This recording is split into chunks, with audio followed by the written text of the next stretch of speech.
Sixers held on in overtime to beat the Celtics. The big play happened when Joel Embiid found James Harden in the corner for a go-ahead three under 20 seconds to go in OT. And this is after Harden tied the game, sent it to overtime with a floater in the lane with 16 seconds left in regulation.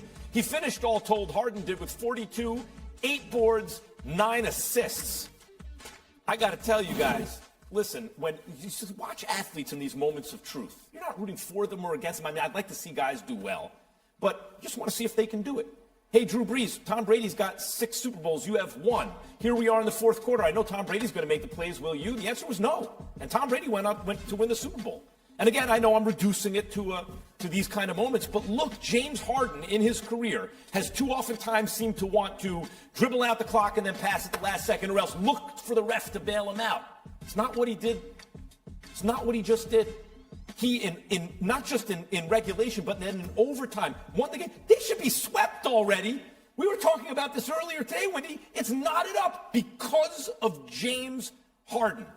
You were there yesterday. What changed for Harden, who's awful in 2 of the games, by the way? Well, some of this is what James Harden does. This is the 4th time in his career he scored 40 points in a playoff game after shooting under 25%.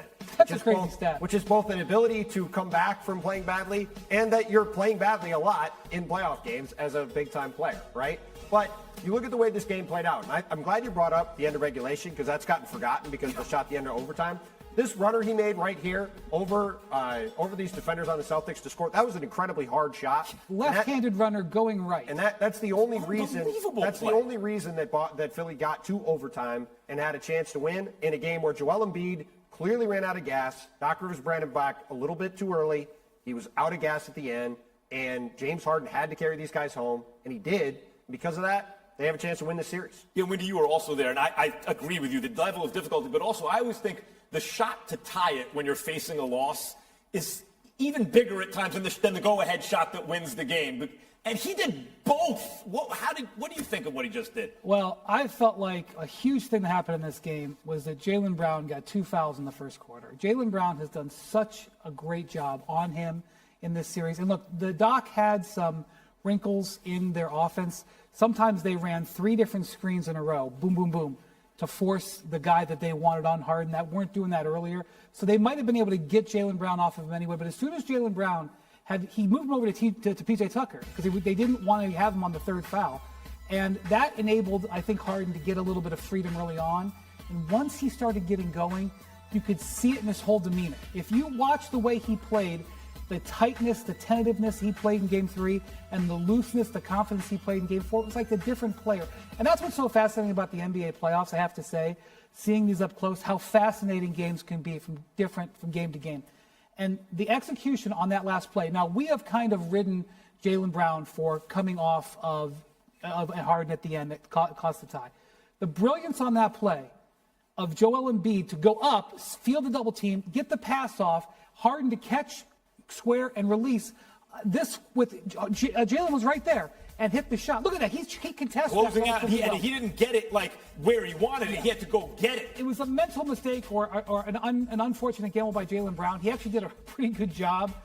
That just shows you that when it really mattered, this was actually high-level basketball. I know that the Celtics made some mistakes, some tactical errors, but it was a high-level game. I don't think the Celtics walk away from this saying, oh, my God, it's a devastating situation. They've just reduced their margin for error, and they better hope that doesn't come back. The Sixers in the past lose that game. They go down 5 after being up 16 with 2 minutes to go. That's a game they lose. This is a much tougher, more steely version of the Sixers we've seen in the past. They're going to need a lot more of that to win in Boston tomorrow night. This team is capable of doing it in a way past versions were not. Jaylen Brown, meantime, we'll get into this more tomorrow.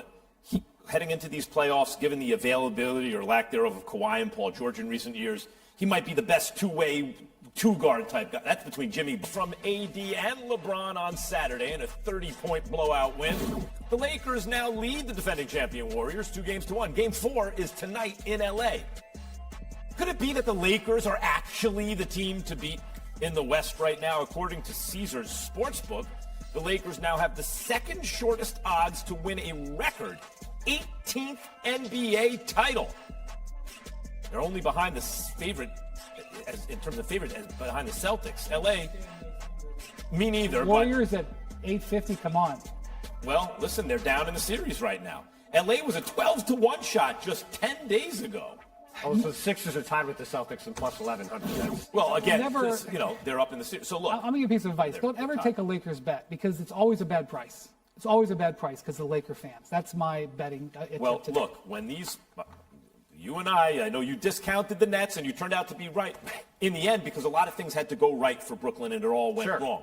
But there's a difference between looking at a team and saying it's not in there. In no universe is it, and looking at a team like the Lakers, especially this year, and you go, oh, wait a minute. Since the trade deadline, they're by some counts, the metrics, the best defensive team in the game. Some say they have a top 6 roster in the West. Some do. Best defensive team in the game, and now you have AD healthy and LeBron James. He's not the best player in the world anymore. No, probably not, but are you sure when it matters most? I never thought you could count this Lakers team out, and right now, if they win this game... Okay, I'm going to tell you right now. The Lakers are not a 7 seed. They are a 3 seed at worst. Right. And the Warriors are probably the 2 seed, okay? In all honesty, and you look at actual talent. And you say Denver won? Denver absolutely is their number 1. And Phoenix is 4 only because they, don't have as much depth. I feel like this Lakers team should not be viewed as the Lakers team for the first 50 games. They demonstrated that down the stretch of the season, and they've demonstrated that in the postseason. And I think a 2 versus 3 is appropriate at this spot. So this is what you should look at it as. You should reframe this as a team in the 3 seed, which has a chance. We've seen 3 seeds win the title before. I wouldn't say I would favor them at this point, but they absolutely have it within them. I mean, look, here's the thing, right? The Lakers, I thought they were a slight underdog in the first round. They played well, they won. I thought they were a slight underdog in this series. So far, they're up 2-1. We'll see if they win. Whether they play Denver or Phoenix, I think they will again be a slight underdog in the conference finals. And if they play Boston or Philly, who I think will be the team that play in the finals, they're going to be an underdog again.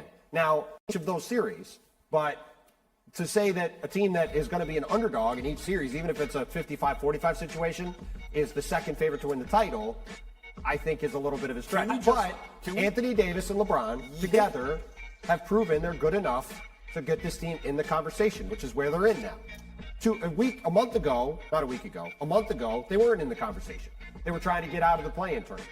Now, with the way they've played, they position themselves to have a chance. Jokic was outplayed by AD the last time these teams met up in the playoffs. Let's be honest. On both ends of the floor. Now, Jokic is how do you really stop him offensively? AD is a way better defensive player than Jokic. And I would, if it turns out to be Lakers, really you can't go wrong with any permutation. If it turns out to be Lakers, Denver, though, Denver's deeper, I guess, but I think I like the Lakers. Well, Anthony Davis' size advantage in the first 2 rounds is negated going up against Nikola Jokic. But he negated Jokic the last time they played. You're talking 3 years ago in the bubble. Things are totally different. The Lakers can run. They don't look so good running with the Warriors because the Warriors are like the best at it. The Lakers can run. I think, the Lakers will be able to run and do some. He beat Jokic up the court a little bit. We're about to get LeBron versus KD, or else AD and Jokic and these guys, or else Steph against KD. It's unbelievable what's happening in the West. This Final Four, really in both conferences, but especially in the West, it's a dream matchup no matter what you get. You either get the 2-time MVP going up against Steph or LeBron,